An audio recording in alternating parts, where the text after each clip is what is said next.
All India Muslim personal ল বোর্ডের নির্দেশে কেন্দ্রের অসাংবিধানিক ওয়াকফ আইন প্রত্যাহারের দাবিতে মাতালহাট শ্যামসিং নুরানি মসজিদে আজকে এক মানববন্ধন কর্মসূচি পালন করা হয়। আজকের এই কর্মসূচিতে ছিলেন মসজিদের সেক্রেটারি জনাব মনিরুল মিয়া, উপস্থিত ছিলেন বিশিষ্ট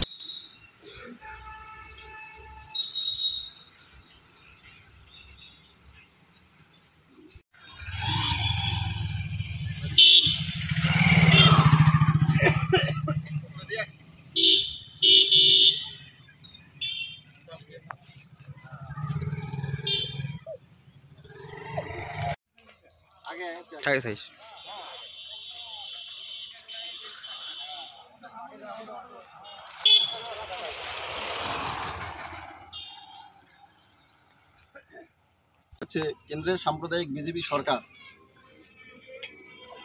সারা ভারতবর্ষে মুসলিম সম্প্রদায়কে কোণঠাসা করার জন্য, তাদের স্মৃতিধারা ভেঙে দেওয়ার জন্য যে অসাংবিধানিক কালো আইন ওয়াকফ সংশোধনী আইন নিয়ে আসছে, সেই ওয়াকফ সংশোধনী আইন আমরা প্রত্যাহারের দাবিতে আজকে এখানে জমায়েত হয়েছি।